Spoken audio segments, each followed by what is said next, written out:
under attack. We're under attack. We're under attack. Check this.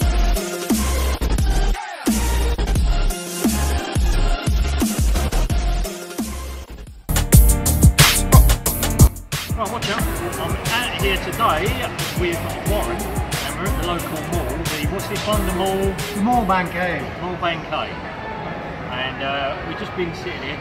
Tim was with us, but he's had to go now. So we're just sitting here at a coffee shop, just talking about random things. Really, Drinking the most expensive coffee in Thailand. It is actually. I mean, I shouldn't have showed the bloody symbol, really. This is the thing. We're just talking about random things today to do with Thailand and being out here.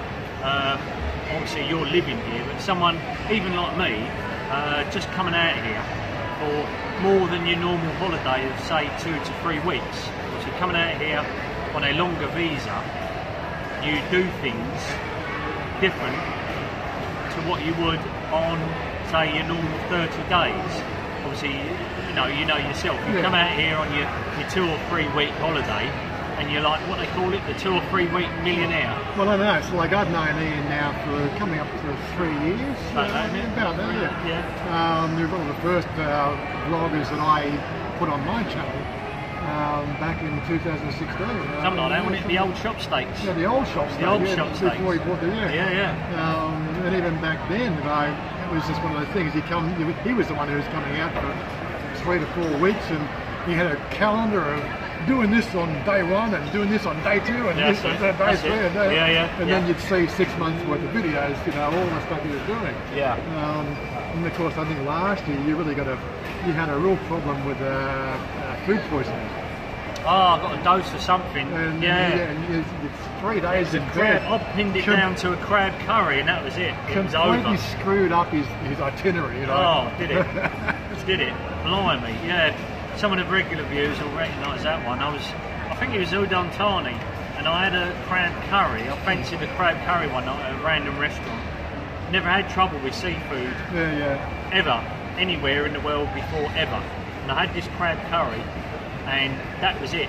And I ended up, the day or two after, I was flying down to Pattaya, and that was just another time I was just ill in Pattaya again, so that took a good week or more to get over that. Easy. Completely screwed up all your plans. Unbelievable. So since then now, I'm very wary about having seafood out here. I don't know why, it's just something about the seafood out here, I've got to be careful. I tend to only really eat fish and prawns. Fish and prawns fine, it's shellfish. Lobster, I've not had a problem with lobster out here. It was just that crab. And sometimes, I'm now not an expert on it, but I've had sushi a couple of times, and first time I had it was the first time I'd ever had it, and that was fine. I thought, well, that was good, but it was made fresh in front of me. Second time I had some, I think it'd been hanging around too long, and then I got a little bit ill off of that. So it's something about the fish. Talk about random shit, right? What about, I don't know, saw an article recently of this girl in Hong Kong that ended up having to go to she had parasites all through her body. Really? From eating sushi. They're like a tapeworm. That's nasty. It's just, because of the fact that this comes through eating raw fish, not cooking stuff. Yeah. It's just random shit. Quite frankly, if it's not cooked, I'm not touching it. I've got to think about that. But yeah, talking about random shit. Yeah. You and your itinerary. At least you've been a bit more relaxed this trip. Right? Yeah. Of course, you've got your calendar. You have to do your studies. But I've been doing that. But it's just even sitting in the big coffee chains out here. You tend to seek the cheaper ones, especially if you're a regular coffee drinker. You don't go to this place much because they cost double the amount. Well, you've got to look around here. You do all the laptops and doing business. It is a ISO thing. The whole Starbucks they have this ISO image. And, you know, it might break their bank, you know, if they've only got a regular job, you know, like most people don't realise the average income of a Thai, ex-student, you know, or just somebody who's starting the workforce is probably 15,000 baht a month. It's not much at all, you know, and becoming still, you know, 130 baht for a coffee, another 100 baht for a piece of cake. It's just something that the Thais don't do, but they do it to impress. You know, they'll go and eat rice for the next 5 days just to make up for it. But again, it's all this random, you know, like we're just trying. We've been bouncing some random ideas with the video. The video footage we just did. He's got some video footage of it as well. But we were talking about, you know, relationships and sending money, you know, and how that pans out. You know, we hear these stories, you know, of guys meeting girls. Now, we're not talking about bar girls. We're talking about girls in general. If you come out here and take up a relationship, you know, or you find somebody and you start dating them, and you know, and then you have to go home, and if they sort of starting to hit you up with, you know, well, I need to send money home to my parents because that's a very Thai thing. But don't get me wrong, that is a very Thai thing. Right? You know, we used to all the jokes aside. It used to be, you know, sick buffalo and things like that. These days, you know, they're a bit more upfront. The girl is in Bangkok, but family's in Shanghai. The family makes probably 5,000 baht a month in their little rice farm of, you know, 3 or 4 wide. And that's what they make, you know. And so she's come to Bangkok, in the big city, to work in a department store. She might make 15,000 to 20,000 baht a month. And out of that, she's sending 5,000 baht home per month. So you get the idea. It is a critical part of their lifestyle, and people don't realise that. And it's a challenge, you know. Do you send money home? Quite frankly, if you've just started a relationship, I'd say no. See if you can develop a relationship outside the money factor first. Like I know people are successful at that. As I said in my video, I was 18 months before I started to send money to China, and that was really, I was spending, more than that in hotel stays when I came over. So it just made sense to me to have a single place of residence here in Thailand, where I know she was safe, I know she was by herself, and as I said, mother can move in as well. So I'm taking care of her and a mother with one rental check, which was 5,000 baht a month, and that made all the difference. And I hear these guys sending, they're a month into a relationship, and they're spending 40,000 baht a month to keep them. Never do that. Never do that, folks. Never do that. What possesses people? Like, okay, if you've got more money than sense, look, go ahead. Oh yeah. Look, I'm not saying it's wrong, but it's just random stuff. I would strongly like advise against anything like that. So what else were we talking about? What was the other things that came up? Just random Thainess. We had 4 bombings today. Yes. That's in Bangkok. No, was it 4 or 6? I don't know. I think your friend said 8. Whatever it was. There's a few anyway this morning. Small packages around the Hakanot Tower, Shongdon Sea, and a couple of other locations. To me, it sounds like one of these false flag things. There's been a lot of heat about this TM30 thing going on. Yeah, the immigration service have been, for those that don't know lately, the immigration service, bureau, office, whatever you want to call it, a lot of people think it's unfair, but a lot of it is, as we know, is rules that are already out there which haven't been enforced as much over the years.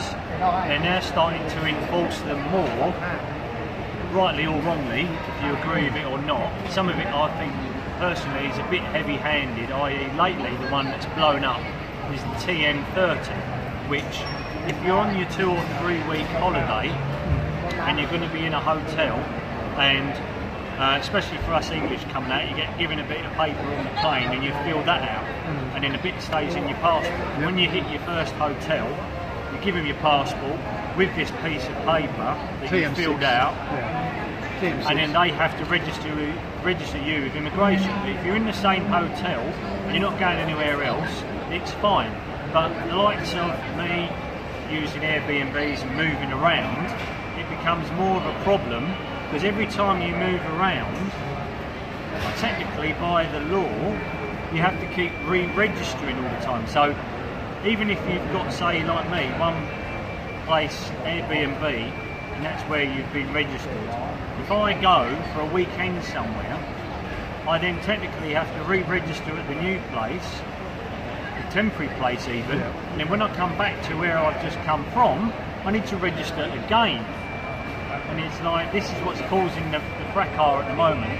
And in general, there seems to be a bit of harangue bashing and trying to clamp down on everything. And like you were saying, with these packages this morning that have been going off in Bangkok, is it a smokescreen to take the heat away from certain subjects? I'm not saying it is or not, but... Well, that's the whole thing about the TM30, and their defence in the TM30 scenario is simply the fact that it's keeping track of where the bad elements are. But what's happening is, people don't realise it, is the fact that the TM30 really has nothing to do with the actual foreigner. It is a responsibility of the Thai people, right, the hoteliers, the Airbnbs, and if you're staying with friends, the house owner that you're staying at. It's actually their responsibility to do the registration. Right, so in my case, if I go and stay somewhere out of town, there's I believe a TM28. I'm supposed to tell the Thai immigration that I'm moving out of the province for a day, which is the TM28. And when we arrive, they do the TM30. When I come back, then my Pa, who's the household owner, he has to then fill out another TM30, and I'm not quite sure whether again I've got to fill out another TM28, the fact that I've changed provinces again. And again, the information is so sketchy. Yes.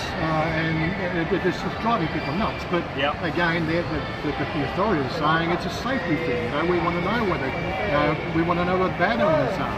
Well, quite frankly, the bad elements are always going to be bad elements. Right, and they are already subverting the system, no matter whether these things are existing or not. Right, they know how to get around this stuff. They already have a selection of places that they can hide out at. Right, and you're never going to find it. Right, it's only the careless, the people you want to catch. They're the ones you're never going to catch with this bullshit. Sorry for the frankness, but this is the thing. I don't know why the good guys are being made the scapegoat. Yeah, if you've passed all the requirements for a longer term visa, like let's say retirement visa, so you've got the money required, you've got your medical insurance or your medical cover, whatever you want to call it, that's required. You've got, good history with credit, bank records, either a lesser criminal record or no criminal record, so you've met all the requirements, but it seems to be, at the moment, a hounding of all of this, and if you are here on a marriage visa or whatever visa you've got, if you meet all the requirements and you're, like they say, a good guy, it seems to be going down the road of the Thai authorities and the government and everything else really only want you to come over here as your 2 or 3 week holiday, enjoy yourself, but then go away again. It just seems to a lot of people that seems to be the scenario they want. They don't want you staying here a long time. Yeah, but I think we also look at it from a Western point of view, and Westerners only comprise, I think, in total about 5% of the expat community. A lot more expats leave from the Asian countries. They're coming here from work. They're coming here for work things, because don't forget, they get paid more here in Thailand than they do in Cambodia or Myanmar. They are all those sort of places. So don't forget there's a high percentage of those people also fit that expat bucket. and when us Westerners seem to be the ones that, we think it's focused on us, but I can't see how those people, they're on work visas, here's us, we have to show that 65,000 baht a month or 800,000 baht a year. Right? I know one expat Westerner who barely makes 25,000 baht a month, right? Doesn't need that holder deposit, owns a condo, right? And it's okay to earn 25,000 baht a month on a work visa. Right, so why do we need 65,000? The whole thing's a bit side skewed, but again, it's just one of those things. This is Thailand. This is Thailand. You've got to get used to the weirdness. Now, another thing that I was going to bring up, like we're talking about this thing here, I think I mentioned to you the other day. Immigration had this new app. It's been released about 30 days ago. It's probably the first time anybody's actually shot this on the video. It's the first time I've seen it. So I tried to register for that yesterday. Okay. And gave me an error message in Thai that says, sorry, the service is not working. So it's up on the App Store and the damn thing doesn't work. And this is another thing I've seen on some of the Facebook groups to do with immigration advice.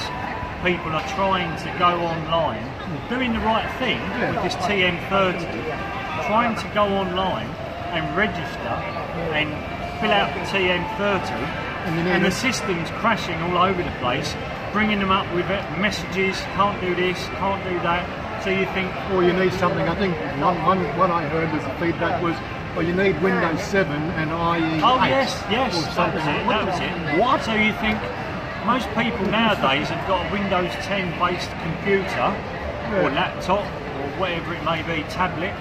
So when people are trying to do, like, follow the rules, like them or not, but trying to do the right thing to be a good guy, the system is set up for you to fail. It's just totally bizarre. I'm sure they'll get it all sorted out in the end, and we don't really want to be sort of coming down hard on them. It's just something I've always noticed again, just the random shit that you're talking about.